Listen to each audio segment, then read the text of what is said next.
countdown. Meow.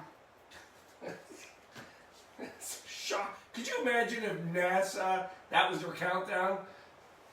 Here we are at the launch pad, folks, and take off!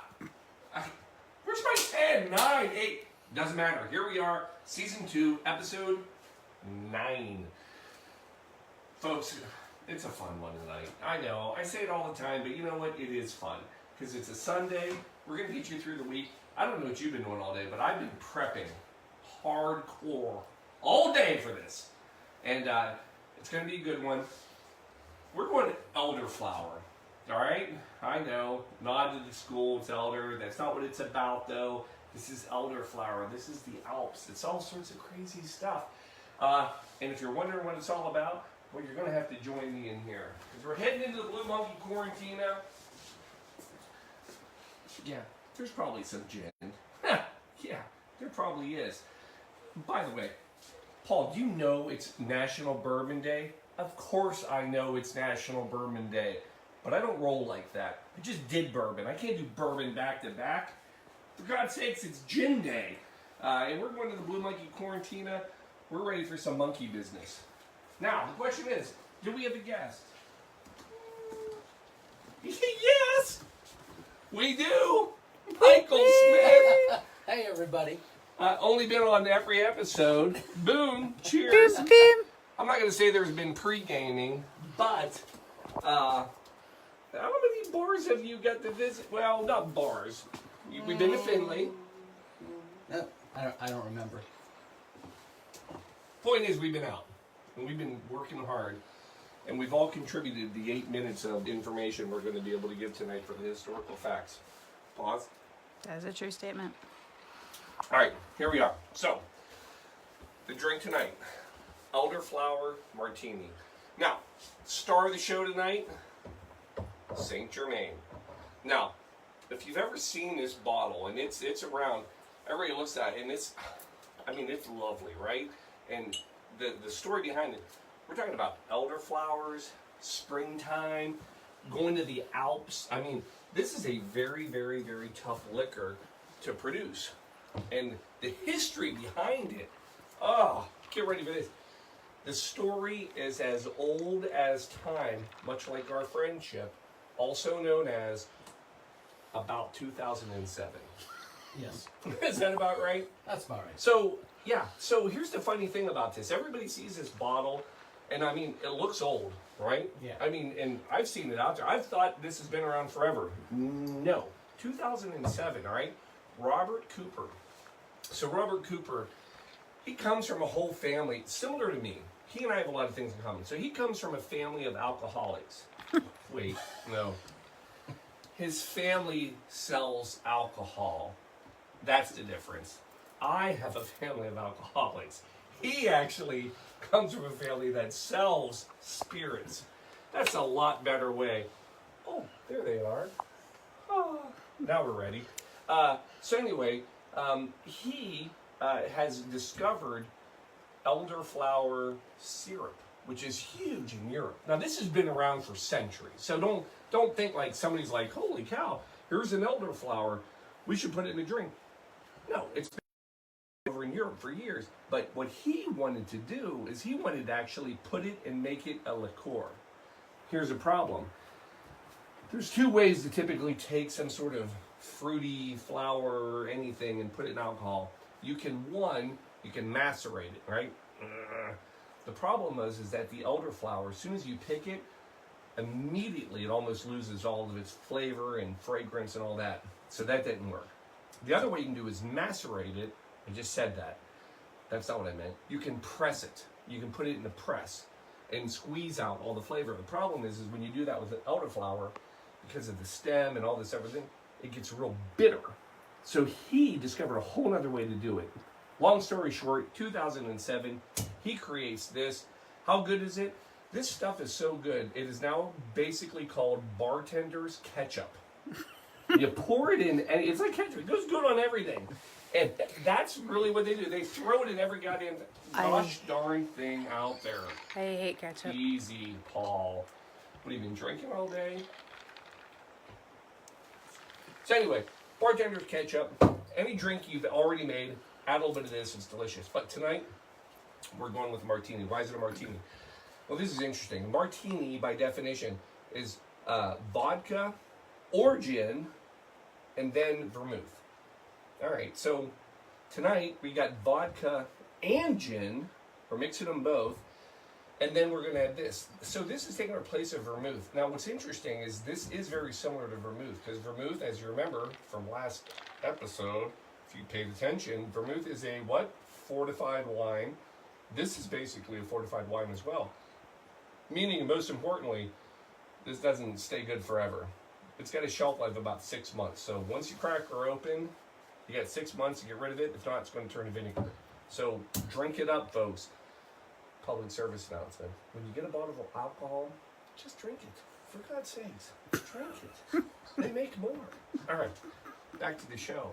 So anyway, here we are. We're going to make this. Now, here's my only problem with the drink, though. They say it's the Elderflower Martini, and I get all of this. But I will tell you, what we're going to end up adding is also lemon and lime, which makes you wonder, is it a daiquiri? It could be, because we're adding lemon or lime, and then, or it could be a kind of a gimlet, right? Because they make a gin gimlet, which is with lime, and they make a vodka. Anyway, we're going to put it in a martini glass. So by God, it's a martini. Now, here's the thing. When you're doing this, the question is what gin and what vodka do you end up using?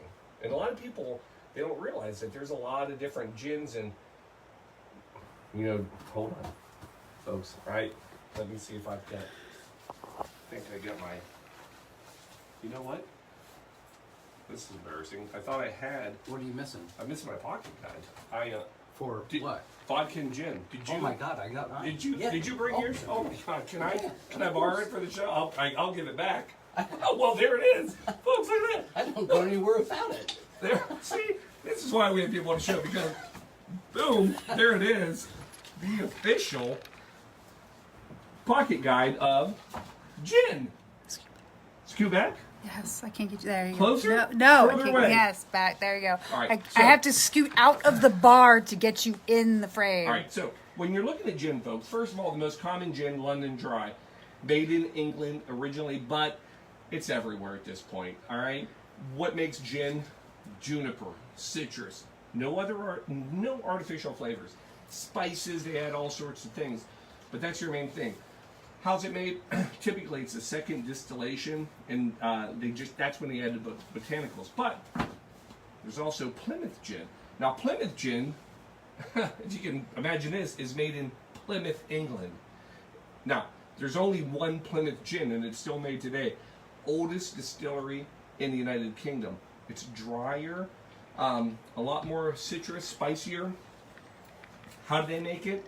Here's the trick to Plymouth gin. First of all, it's made in Plymouth. Second of all, they dilute it with water from the Dartmoor Reservoir in Plymouth, and that, they say, is the holy water. That's what makes it pure. People will tell you that's it. Now, the next one you'll see out there as far as gin, there will be things labeled Navy strength. All right, so we're going back to the British Navy, 18th century. Now this is weird. What this meant was sailors in the British Navy given rum rations, but they also got gin, but they wanted it Navy strength. What did that mean? Had to be 100 proof. Now, in the U.S., 100 proof would mean 50%, because that's how we figure proof. Not in England. England, actually, it's 57%. Don't worry about that. Here's what you need to understand. How did they actually prove it? Why was it called proof? They would basically take the alcohol, the gin, douse it on gunpowder. If the gunpowder would still light, that would prove, it was proved that it was full strength. Now, for the sailors, it was good, but this was really actually for the ship, because when they stored all of the gin under the ship, they had it in barrels right by the gunpowder. And if it ever leaked, they didn't want it to fizzle out the gunpowder. So they wanted to make sure it was a high enough proof that it would still light. I can't even make this up. It's just great stuff. Education Sunday. Now, we also have Old Tom gin. Oddly enough, what we're using tonight. Now, why are we using it? Old Tom, This was actually made, it's not bathtub gin, it was actually made to combat bathtub gin. Everybody was making their own gin. It was an easy thing. Throwing a bunch of spices, they were throwing stuff in it. It was horrid. Horrid. I think the I word was wasn't there. ratchet. Wretched could be Ratchet. good. Sorry. But this was actually made, it was very rich in flavor, not as spicy, actually it was sweet. They actually would use licorice to sweeten it.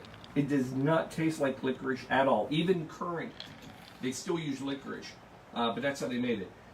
You also have Genever, which is a Holland or called Dutch gin. This is the original gin, folks. This is where it came from. It's a malt flavor, no citrus. The juniper, none of that's in it. It's almost a bit of a wine flavor, and it's a malty, and it's because it would malt the grains ahead of time. Slow gin. I have to put it on here because it says gin in it. And actually, it is part of gin, but there's no place specific. It's flavored gin. It's actually a liqueur, much like the Germain that we're going to have tonight. And they would add sloe berries. Now, these aren't berries that have a tough time reading and writing, just so you know. They're just, I mean, don't call them slow. They're delicious berries, is what they should call them. But anyway, it's sloe berries that they basically soak in gin.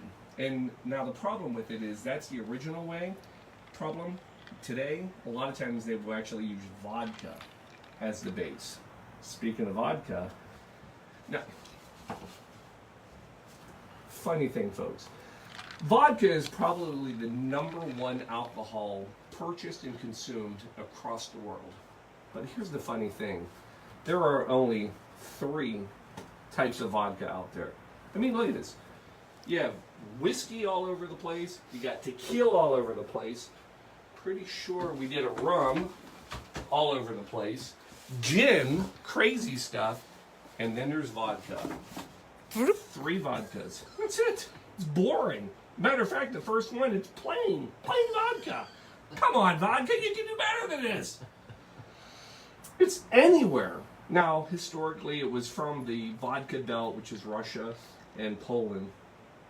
40% H2O, 60% C2H5OH, OH, ethanol. There it is. Flashbacks to school, right? Yeah. Chemistry. Thank you. James Dorn. We were there. Mortuary school. So you can make this with anything. Rye, wheat, rice, corn, potatoes. Basically anything. I think you can make it out of celery. I don't know if that's true or I not. don't know if there's enough sugar in celery. But anyway, the point is it's the basic, simplest alcohol out there. It is basically they dilute it down. There is no flavor to vodka. That's why it's the perfect base. Everybody's like, oh no, I can taste it. If you can taste it, it's typically cheap, bad vodka. It's what it does to you after that. Anyway, so what are the other types? Fruit and herbal, or an infused vodka. Again, anywhere. Russia and Europe introduced them to us. Now, basically, that's when they actually literally add fruit and herbs. All right, it's all natural. It's a process. It's a 3-week process. They soak the fruit, then they filter it, and then they have to age it. Why do they age it? The problem is because they're using real fruit and herbs, it actually can rot, and they can be bad. So they have to let it age to make sure that it's good. Now, what most people are familiar with is the last category, flavored vodka. Matter of fact, cheers. We're drinking a little flavored vodka right now. Orange flavored vodka from the lovely Deep Eddies, which is delicious. And how do you make it? Well, you add flavor. And that's it. And it's all over the place. I mean, there's bacon flavored vodka now. I swear it'd be the fruit. Birthday flavored cake. I swear it's fruit herbal. I think it's in the fruit category. No, this is flavored. They might put an orange in it, but it's flavored. And here's the other thing. There's no set process. The places that make their own flavored vodka, they don't tell you how they do it. So you're welcome. And it's a great chart. Thank you. That's a fantastic one. I'm going to give you that back. Thank you, sir, for sharing that with us tonight. Woo! Michael Smith coming to the rescue, bringing his pocket guides. Paul, for God's sakes, make the drink. Here, I apologize. Here we go. So, I'm gonna sit on right here. I'm gonna try. I am. All right. So, first thing, let's get some ice on the martini glasses. It's a new camera angle. I've already told you, I don't know that this is really a martini, but because we're putting it in the martini glass, it's going to be a martini. So, actually, not a difficult drink to make. Coming in with our Saint Germain. We're going ounce each. Mike, let me give you yours first. Thank you. Mine and Say hi to Kathleen. Hey. one for Shelby. Old Tom. Again, I'm choosing Old Tom tonight. If I didn't do this, I would probably go with a Hendrix, but I want to get away from the real spicy. This is a little sweeter. I think it's going to work better. So we're going with an Old Tom gin. 1, 2, and 3, all of us. And then a little vodka. And then we're going local, Woodstone. Thanks for participating tonight. Local distillery here in Cincinnati. 1, 2, and 3. Go there. Now, what else do we need? Lemons and limes. Get out your handy dandy, ginormous fruit press. Let's go limes first. So you're going to go about a half a fruit in each one. That should give you a good, we want an ounce total, so let's go with, I hope that was the dog. It was the dog. So, He's excited for the little company. lime.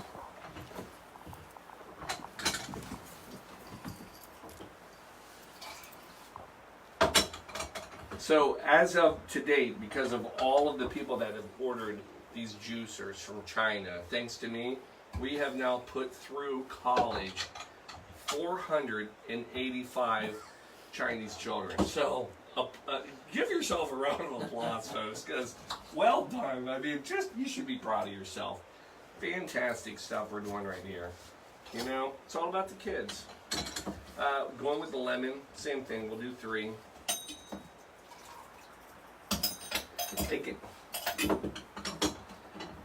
Again, what's interesting about the drink here is I know they're saying it's a martini, and I get it.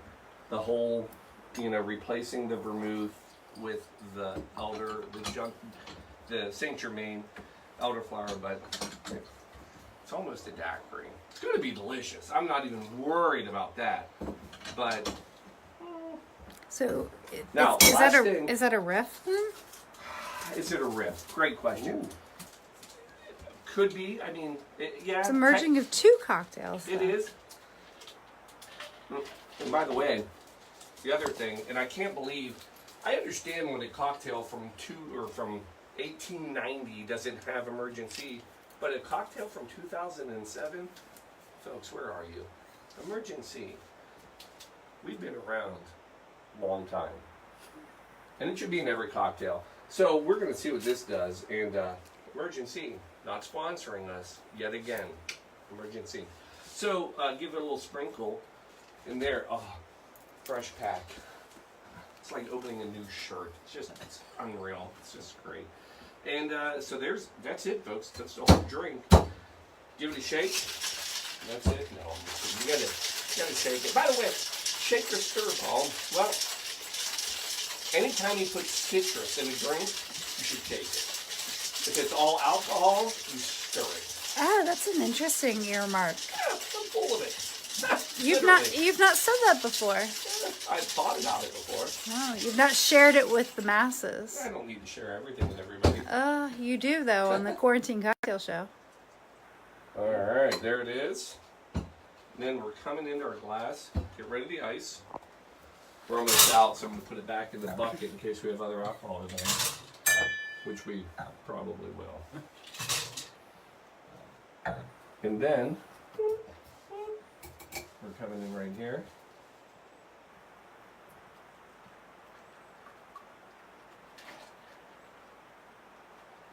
Smells pretty. I was going to say, you can smell it.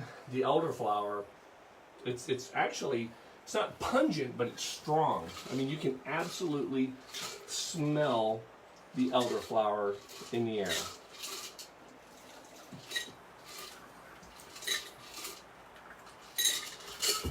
Garnish, of course.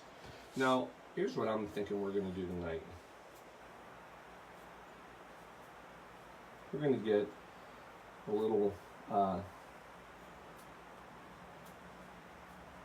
lime peel. Again, Paul, you know, if you did that before you actually made your drink, it would have been easier. Yeah, I know. But you know what? That's not what I'm about. I don't do things because they're easy. I do things because I drink. And there's a difference. So we're going to get a little bit of lemon and lime rind. And one more.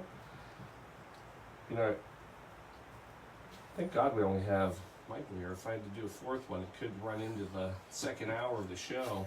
All right, and then we're gonna just do a little lemon and lime. Oh, you like? Oh, I should have been up in here. Yeah, that's okay. You're getting fancy. Sorry, Oh, that's what you were doing. I was trying. Okay. How's that? You know, we're trying. You know, I'm not a professional, folks. We'll call that good. Folks, what you have in front of you is a wonderful elderflower martini. Last thing I'll share with you. So this is crazy. Because you know what? I told you he came from a family that owned an alcohol company. So he decided, because they had this elderflower syrup in Europe, he was going to make this alcohol. Again, folks, this isn't like 1800s or 1900s.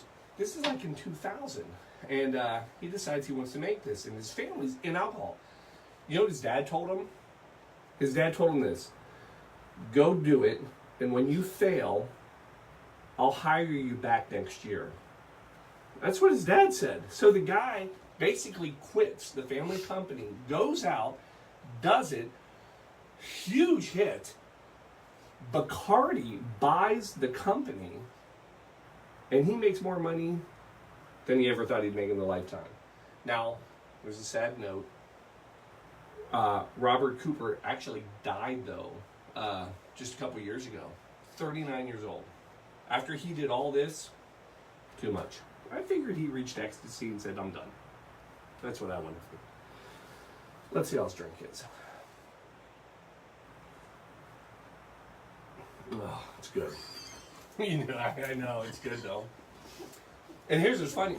There's all this stuff in it. There's gin, there's vodka, lemon and lime and all that, but the floral notes immediately hit you. Lychee, you know that like pear and... Lychee. Lychee? Yes. I don't think I'm leaky. Oh, wait, lychee, not leaky. Lychee. Well, it's delicious. And it's so... Oh, it's good. I'm going to share now. Oh, it's good. All right. So, folks, there it is. Elderflower Martini. It's not the newest drink in the world, but you know what?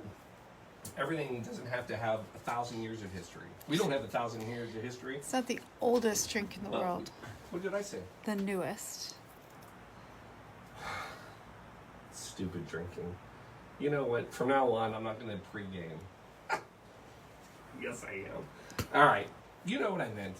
But anyway, thanks for coming on the show. Let me give you yours. You're allowed to try one. Shelby, you're ready.